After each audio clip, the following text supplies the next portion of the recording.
The afternoon of the 25th of June, 2009, started like any other Thursday in Los Angeles. Then, without warning, the world simply stopped. Google search traffic surged so violently that engineers initially believed they were under a massive cyber attack. Twitter crashed under the weight of millions of panicked messages. But this was not a technical glitch. It was a heartbeat that had just ceased. In an instant, the noise of the 21st century fell into a stunned silence. From the crowded streets of Harlem to the quiet living rooms of the Midwest, strangers looked at each other with the same look of disbelief. The news chyrons flashed the impossible. Michael Jackson is dead. The man who had been the soundtrack to our lives, the undisputed king of pop, was gone. For 40 years, we watched him dazzle us under the spotlight, wearing the crown of fame that seemed to shine brighter than any star in the sky.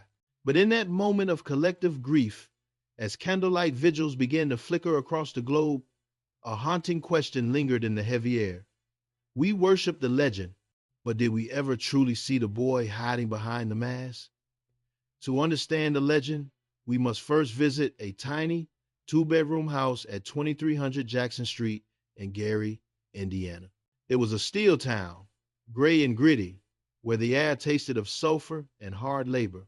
Inside those cramping walls, 9 children slept, dreamed, and fought for space. But for Michael Jackson, this was not just a home, it was a boot camp. His father, Joe, saw music not as a hobby, but as a lifeline, a way out of the factories. While other 6-year-olds were scraping their knees playing baseball or watching cartoons on Saturday mornings, Michael was strictly disciplined. He was learning to harmonize until his throat ached. He was learning that in his house, perfection was the only option, and a misstep could have painful consequences. There is a heartbreaking image that haunts his biography. Michael often spoke of looking out the window of a recording studio, watching kids at a park across the street playing football. He cried, not because he didn't love the music, but because he couldn't understand why he wasn't allowed to join them. That glass window was the first bar of his prison.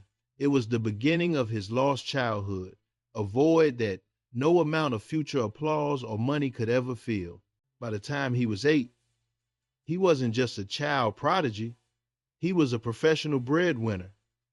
When he opened his mouth to sing, he didn't sound like a child.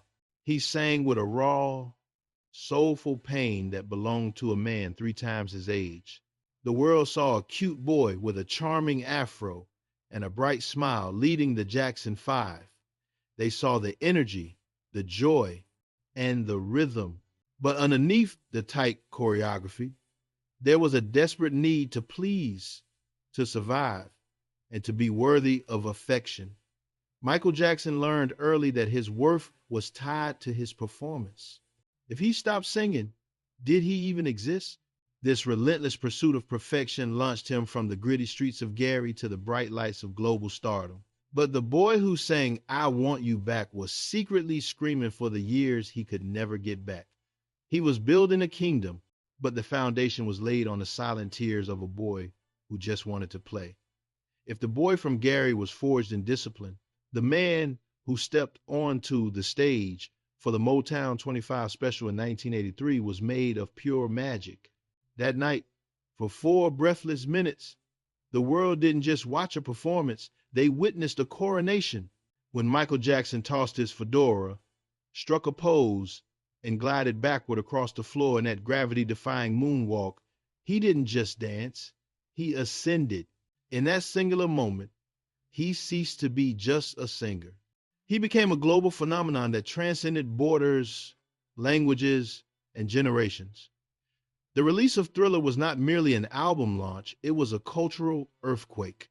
You have to remember the context of America at that time. MTV, the gatekeeper of cool, was a fortress of white rock and roll, largely closed to black artists. Michael Jackson didn't politely ask for the door to be opened. He kicked it down with a penny loafer and a single white sequin glove. He forced the world to recognize black excellence not as a niche, but as the gold standard of entertainment.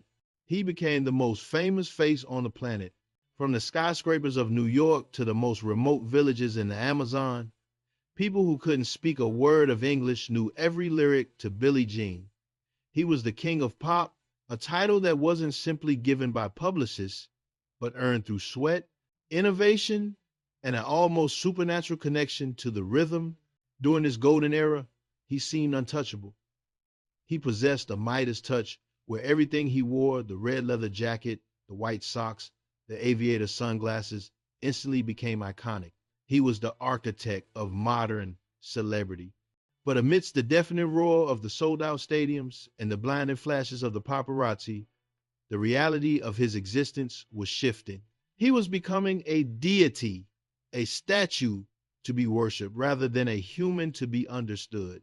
The Michael Jackson we saw on screen was electric, invincible, and overflowing with joy. But fame on that astronomical level is a dangerous, isolating drug. He was the most beloved man on earth, yet he could not walk into a grocery store, buy a comic book, or sit in a park without causing a riot. He belonged to everyone, which meant he belonged to no one, not even himself. The higher he flew, the thinner the air became. And while the world was busy dancing to the beat of his drum, few noticed that the king of pop was slowly retreating, building a fortress to protect the fragile boy still living inside him. As the 90 seconds arrived, the narrative began to shift. The world that had crowned him was now becoming suspicious of the eccentricity that fueled his genius. In a desperate bid to reclaim the lost childhood he had mourned for decades, Michael Jackson built a fantasy world in the hills of California Neverland. On the surface, Neverland was a dream come true, a sprawling utopia with its own amusement park, zoo, and movie theater. It was a place where Peter Pan could fly forever, where the clock never ticked, and where the crushing responsibilities of adulthood were banned at the gate. But beneath the Ferris wheel lights and the joyful laughter of visiting children, there was a profound, aching loneliness. Neverland was not just a home, it was a fortress against a reality that Michael no longer knew how to navigate. Then came the storm. The media, which once hailed his talent, turned on him with vicious cruelty. The tabloids stripped away his humanity, reducing a musical genius to a caricature they mocked as Wacko Jacko. The price of fame had escalated from a lack of privacy to a full-scale assault on his character. He was no longer treated as a person, but as a product to be dissected. The lowest point came in 2005 during the trial that captivated and divided the nation. Day after day, the world watched a frail figure walking into the courtroom, his back bowed under the weight of unthinkable allegations. While the jury eventually found him not guilty on all counts, the verdict could not undo the damage. The camera flashes that once felt like adoration now felt like interrogation lights. When he left the courthouse, Michael Jackson was a free man in the eyes of the law, but his spirit was shattered. He had been exposed, ridiculed, and stripped bare before the entire world.